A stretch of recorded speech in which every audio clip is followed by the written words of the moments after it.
অনেক দিন পর আজকে বগুড়ায় আদালত পাড়ায়।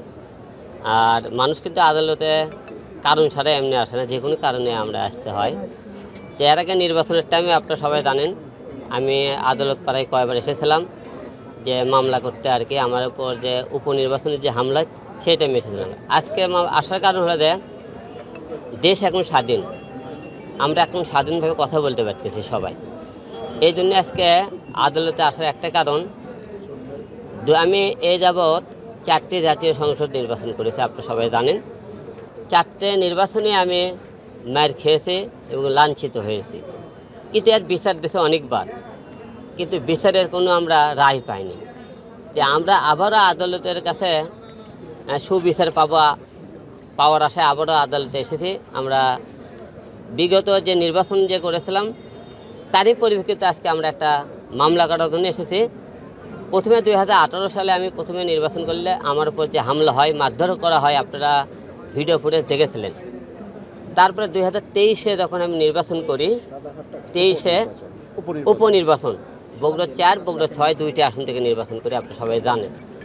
তো উপনির্বাচনে যে আপনারা সবাই জানেন আমি পাশ করেছিলাম, এমন কেউ অজানা নাই যে ভোটে আমি পাশ করিনি। পাশ করার পরে আমাদের উপর লেভেল থেকে ওবায়দুল কাদেরের নির্দেশে তানসেন হলে যে নৌকামার্কা প্রার্থী 400-দের আর কি, উনি ছিলেন নৌকামার্কা প্রার্থী তানসেন, ওনাকে নির্দেশ দেওয়া হয় এবং তার সাথে জড়িত ছিল রানা এবং বগুড়ার ডিসি টিউনো এবং আরও অনেকেই এর সাথে জড়িত আছেন। তারা সবাই যোগ করে ওবায়দুল কাদের তাদেরকে বলেছিল হিরো আলম যে সংসদে আছে সংসদ ছোট হয়ে যাবে এবং আমরা লাঞ্ছিত হব, তাই হিরো আলম যে কোনো প্রকার হোক তাই যাতে পাস না করে তাকে ফেল করে দাও, কারণ তাকে অনেকেই আমাকে স্যার বলতে লজ্জা লাগবে, লজ্জার কারণে তারা আমাকে ভোটে পাস করতে দেওয়া হয়নি। না দেওয়ার কারণে আমাকে ফেল দেখানো হয়। আমি সবাইকে একটা কথা বলতে চাই, জোর গলায় সেই টাইমে যে উপনির্বাচন হয়েছিল, আপনারা সবাইকে অনুরোধ করব যে আদালতের কাছেও অনুরোধ করব যে ব্যালটগুলোতে আরেকবার গণনা দেওয়া হয় যে আমি সেই টাইমে রিয়েল পাস করেছিলাম কি না। জনগণ জানে পাস করেছিলাম, কিন্তু অনেকেই এই ধামাচাপা দিয়েছিল আওয়ামী লীগের অস্ত্র ধরে, তাদের ক্ষমতার ধরে আমার এই নির্বাচনটা তারা ছিনিয়ে নেয়। আজকে সব কিছু মিলে আজকে আদালত পাড়ার আসার কারণ আজকে আমরা মামলা করতে এসেছি। সব কটা কাগজ প্রসিডিং করতে আমি গতকাল এসেছিলাম, উকিল সাহেব সব কিছু রেডি করতে।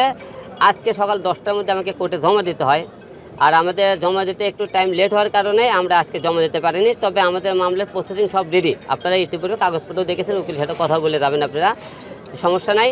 আমরা আশা রাখতেছি রবিবারে ফার্স্ট আওয়ারে আমরা মামলাটা জমা দিতে পারবো, আর আশা রাখতেছি। সেই সময় তো বিচারগুলো পাননি, এখন কি আসলে বিচার পাওয়াটা কতটুকু আপনার কাছে প্রত্যাশা যে বিচার পাবেন? এখন যেহেতু দেশ স্বাধীন হয়ে গেছে, এখনও যদি আমরা কোনো মামলা করে যে সুবিচার না পাই, তাহলে দেশ স্বাধীনের কোনো মূল্যই হলো না।